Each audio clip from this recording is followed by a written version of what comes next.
वर्धा श्रमिक पत्रकार संघाच्या वतीनं आयोजित करण्यात आलेल्या या सर्व उमेदवार एका मंचावरच्या कार्यक्रमाच्या निमित्तानं या ठिकाणी मंचावर उपस्थित असलेले आपल्या सर्वांचे आदरणीय आणि आजच्या कार्यक्रमाचे अध्यक्ष सन्माननीय विजयकुमारजी जावंदे साहेब, ज्यांच्यामुळे आयोजन करण्यात आलं ते वर्धा श्रमिक पत्रकार संघाचे अध्यक्ष सन्माननीय प्रवीणजी धोपटे, मंचावर उपस्थित असलेले सर्व सन्माननीय प्रमुख उमेदवार, या ठिकाणी उपस्थित असलेले सर्व सन्माननीय प्रमुख पत्रकार मंडळी आणि मोठ्या संख्येने उपस्थित असलेले आपल्या वर्धा सेलू विधानसभा मतदारसंघातील सर्व सन्मान्य बंधू भगिनी नागरिक, आपल्या सर्वांचे या ठिकाणी मनपूर्वक स्वागत करतो आणि सर्वप्रथम वर्धा श्रमिक पत्रकार संघाचं मनपूर्वक आभार व्यक्त करतो आणि अभिनंदन करतो की मागच्या 10 वर्षापासून जेव्हापासून मी या ठिकाणी आमदार म्हणून कार्यरत आहे तेव्हापासूनच त्यांनी या कार्यक्रमाची सुरुवात केली आणि कुठेही खंड न पडू देता हा कार्यक्रम त्यांनी या ठिकाणी सुरू ठेवला आणि मी देखील 2014 साली देखील आणि 2019 साली देखील मला या मंचावर येण्याची संधी मिळाली। याच्याकरता आपल्या सर्वांचं मनपूर्वक या ठिकाणी आभार व्यक्त करतो। बंधूंनो, मागच्या अनेक वर्षापासून आपण या वर्धेमध्ये आणि या भारत देशामध्ये राहतो। सर्वप्रथम आपण सर्वांनी अभिनंदन केलं पाहिजे भारत देशाचे गौरवशाली पंतप्रधान सन्मान्य नरेंद्र मोदी यांचं की ह्या देशात हिंदूला सर्वप्रथम हिंदूमधून सन्मानाने जगण्याचं जर का कोणी काम करून दिलं असेल तर या देशाचे पंतप्रधान सन्मान्य नरेंद्र मोदी यांनी।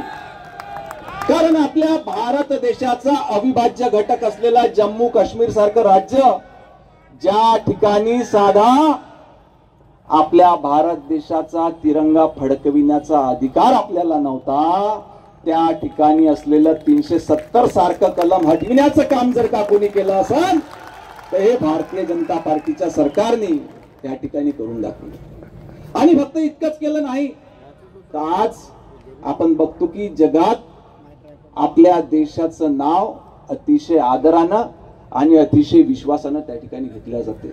ते कुठलंही क्षेत्र असो, क्रीडा क्षेत्र असो, आपलं कृषीचं क्षेत्र असो, व्यवसायाचं क्षेत्र असो। आज आदरणीय जावंदे साहेबांचं मी खरोखर या ठिकाणी आभार व्यक्त करतो। त्यांनी सांगितलं की कुठल्याही देशातली कृषी व्यवस्था ही सरकारच्या मदतीशिवाय त्या ठिकाणी चालू शकत नाही आणि त्यांनी स्वतः सांगितलं की याची सुरुवात भारतीय जनता पार्टीच्या सरकारनं केली की वार्षिक 6,000 रुपयाचं अनुदान त्या ठिकाणी शेतकऱ्याच्या खात्यामध्ये देते।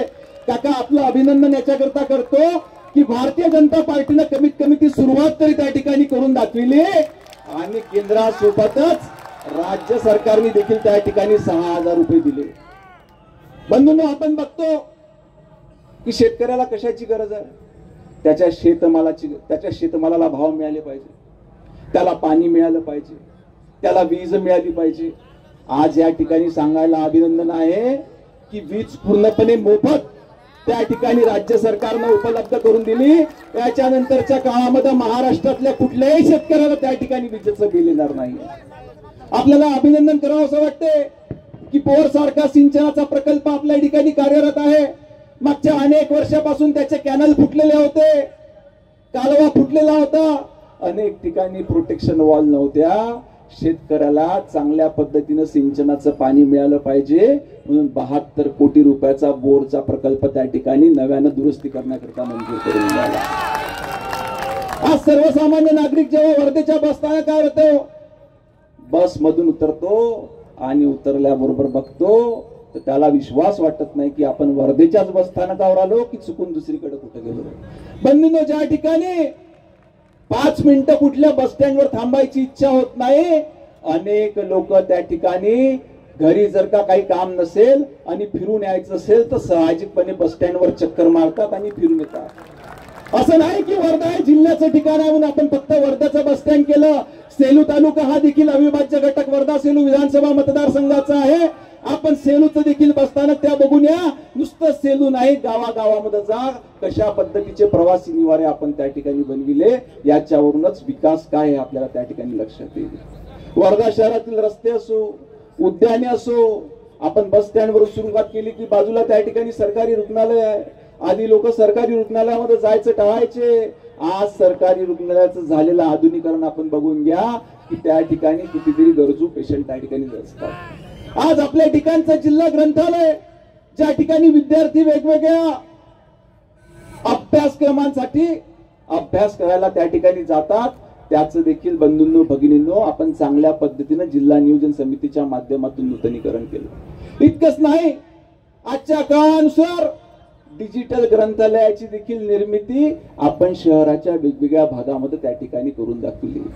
ग्रंथालयातून बाहेर तिकडून आल्यावर आपण जातो जिल्हा संकुलाकडे.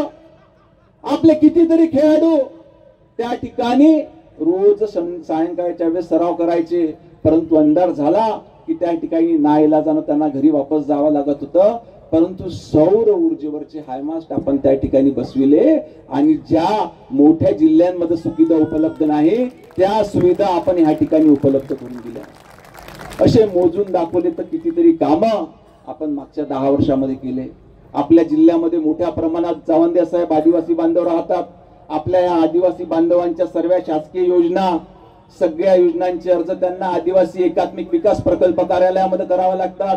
परंतु आपल्या जिल्ह्याचं हे आदिवासी प्रकल्प कार्यालय त्या नागपूरच्या ठिकाणी होतं. आपल्या जिल्ह्यातल्या आदिवासी बांधवांना नागपूरला जावं लागत होतं. आपण सतत त्या ठिकाणी सरकारकडे पाठपुरावा केला आणि स्वतंत्र आदिवासी प्रकल्प कार्यालय ह्या जिल्ह्याकरता मिळवून घेतलं.